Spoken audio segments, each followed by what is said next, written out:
In this video, I would like to show you pros and cons of hiring freelancers comparing to full-time contractors. So deciding between these two models can be a little bit difficult, and I often get lots of questions about should I hire a freelancer on Upwork, or maybe a part-timer, or maybe a full-timer. And so today we will dive into the difference between these models. So to decide which model is for you, we need to analyze the pros and cons of each one. So actually I have a vast experience of working with both because I have a remote recruitment agency. I'm a recruiter myself. As in every agency, my path was very similar to other agency owners. So first year I was a freelancer and started to hire contractors on part-time, on some small jobs. Second year I hired my first part-timers, and then I hired full-timers. So I went through all of them, and I can see what were the biggest differences and the biggest advantages and disadvantages of working with every single one of them. So right now my team consists of 6 full-time employees, 2 part-time contractors that will go on full-time one day, and also on I think about 3 or 4 of freelancers that I work on the constant basis. So we work for already many months together and gonna continue working like that. So let's start with the pros and cons of hiring freelancers, for example, on Upwork. Let's start with advantages. So the first one is actually that you can hire them when you are in need of them of the particular task or project. So it is quite easy to manage. Basically, for example, you need it tomorrow, you can find a new freelancer on Upwork, checking like dozens of different options, and is not difficult. Then the second advantage is that as well, that the speed of hiring is way quicker than hiring full-timers. So the example, as I said, like for me, it takes about 1 or 2 days to choose a freelancer on Upwork that I would work on a long-term basis with. Of course, usually I can also try several. That's also another advantage, that you can just go and try, like for example, 3 of them and then choose one and continue with them. Another advantage, if you don't want to manage an employee, there are many people who are just not great leaders, not great managers. I think that's also a great option for you, how you can leverage your time and instead of doing everything yourself, just hire a freelancer.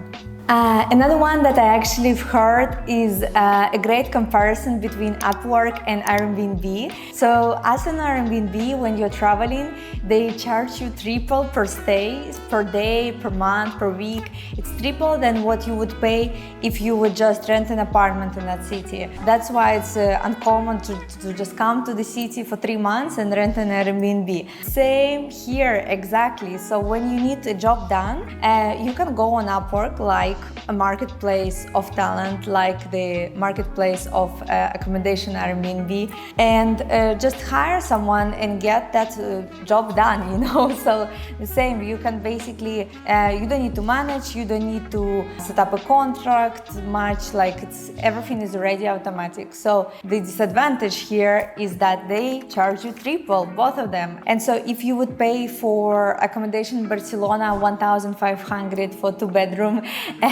long term, here would be the same. Basically, on Airbnb, you would pay the triple, so or double. You would pay about 3,500. And on Upwork, it is very similar. For someone you would pay in Latin America, let's say 7 euros per hour, 5 euros per hour. On Upwork, you would pay 12, 15. The second disadvantage is that often they might say that they're available and in reality they are not.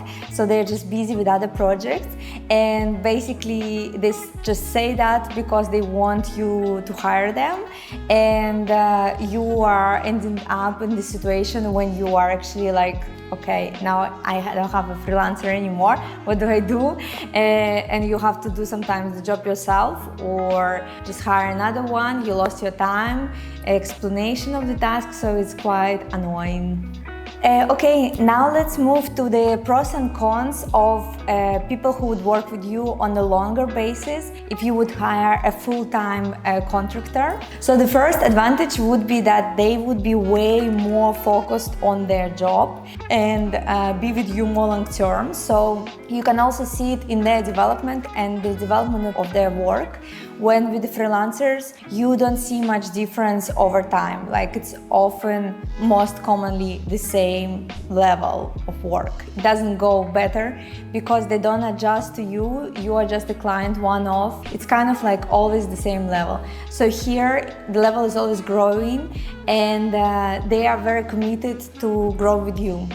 Another big advantage that it is way cheaper per hour than hiring freelancers. As I said, opposite of the freelancers on Upwork, here people want the stability. That's why they can accept the lower per hour and they don't care per hour at all. Actually, what they care about is how much they get per month, how many benefits they get, what is the culture of the company. So if you have it all set up or you're in the process, it is not that difficult. If you're checking my channel, you can see lots of information about it, how to understand your values, how to set up benefits for a remote company and to save lots of money on hiring comparing to your local markets. So that would be definitely a huge one. Another advantage is that you know them better with time and you know how to work with them way more productively, and same like they know how to work with you.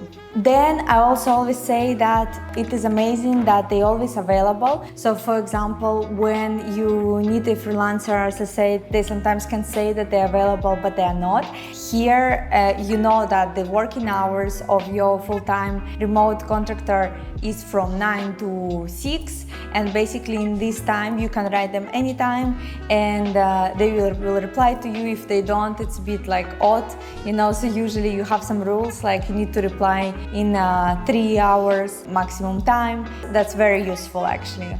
What about cons of hiring remote employees is that first of all, of course, you need to invest in their training, learning, and that's a kind of investment that will be seen in your P&L, but it's not that big as well, so it depends on the role of course, and it's always worth it. So I don't think it's such a big one, and I think it's amazing to invest in your team in reality, but for many people it is. Yeah, and another one that is similar to it is that you need to pay for the benefits, and of course, opposite of when you're hiring freelancers, you need to pay their salary even if you don't need them in that moment. For example, if you have an agency and you have a lower point in your agency, you still need to continue paying salaries and you can go in minus. Obviously, there is a risk and it could happen, but I think it's still worth it 100% because you see the level of your team growing and you're actually building something long term instead of just doing everything yourself and leveraging only your time. You are leveraging the time of your team, and I think this is the way how you go on the next level.